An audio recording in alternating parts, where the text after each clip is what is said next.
So here we are in the kitchen, and it's Grace who's making short crust pastry here. And what she's got is she's got 55 grams of cooking margarine and 55 grams of refined lard in that bowl there. Now we've just taken them out of the fridge and they're a bit hard, so Grace is... What are you doing, Grace, to make them? I'm turning it around to make it softer. Yeah, and that'll make it easier to mix, won't it? So we'll just leave Grace doing that for a few minutes and then we'll come back and show you how we mix in the flour. And Grace is going to mix in the flour as well. Okay, so start now. So what we've got there is we've got 220 grams. We're going to have to squash our hands in there, aren't we? Yeah, we will. You start sifting it now. So we've got 220 grams of plain flour. That's double the amount of fat. And Grace is sifting that into the bowl so that there aren't any lumps. Right, that's that. So we'll cut back in a minute and we'll be putting our hands in it and getting all gooey and mucky.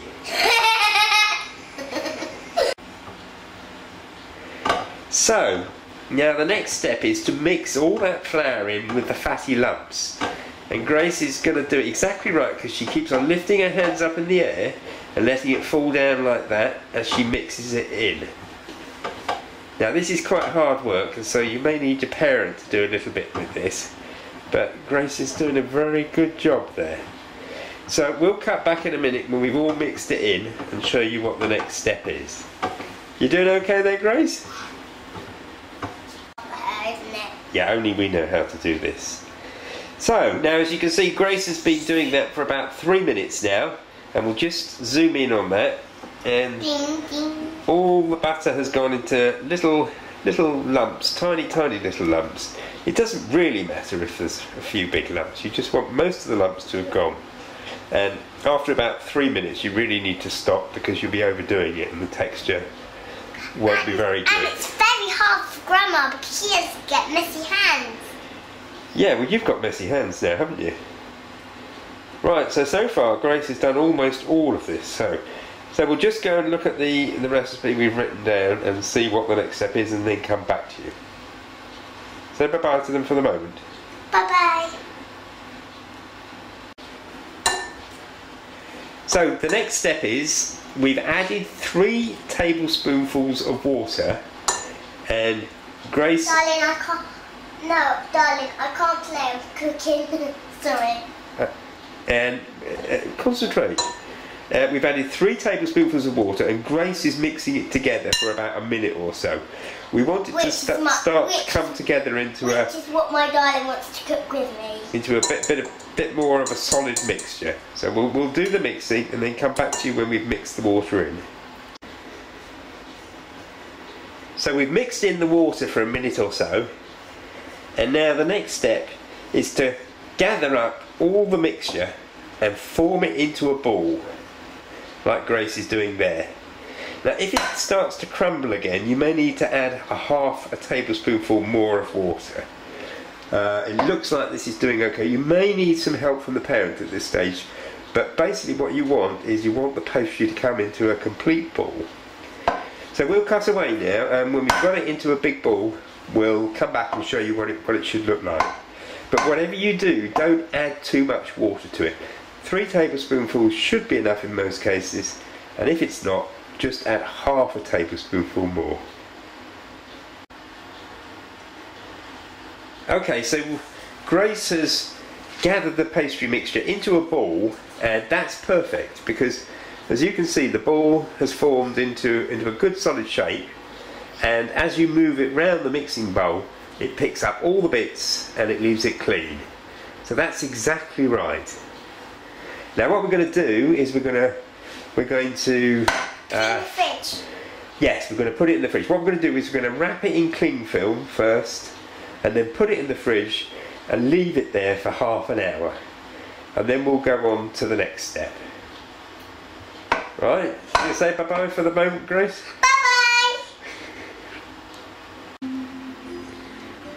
Okay, so while the pastry is in the fridge cooling for half an hour, what we're doing now is we're getting together some toppings for the pastry shapes, because what we're going to do is we're going to cut them, we're going to make the pastry and then we're going to cut them into shapes. So here you can see we've got a star shape. We just got it clean. That's okay. Star shape and a man shape and a circle shape. You see there. And then we're going to get some toppings. And what we've got here, what Grace is doing, is we've got some homemade damson jam.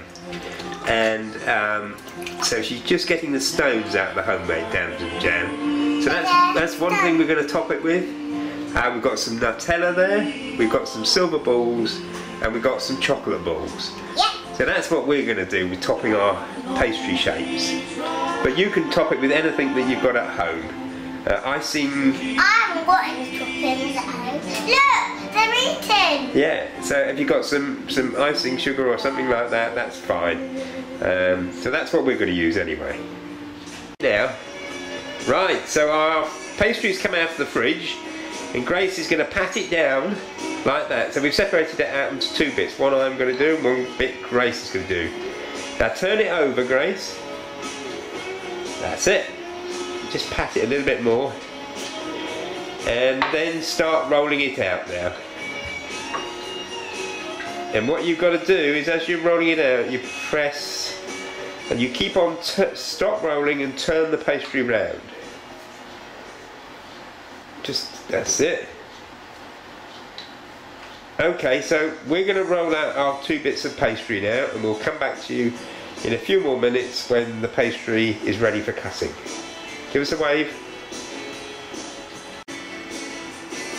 Okay, so there's our pastry has been rolled out and we've got one big bit there and there you can see the sort of thickness. It's about half a centimetre, 1 centimetre, no, about half a centimetre thick.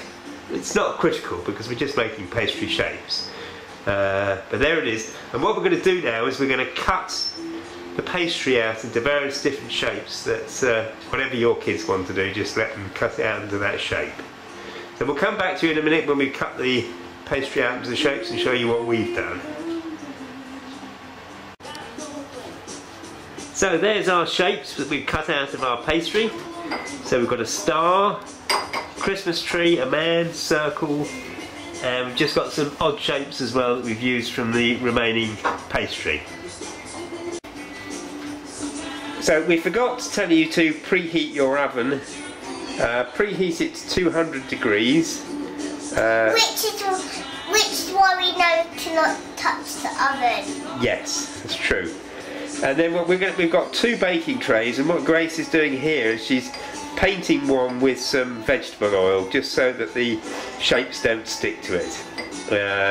And then we're going to stick it in the oven and leave it there for about 20 minutes and we'll have a look at it probably after about 15 minutes to see if they've gone golden brown, because when the shapes have gone golden brown, that's when they're cooked, and that'll take anything between about 18 minutes and 25 minutes.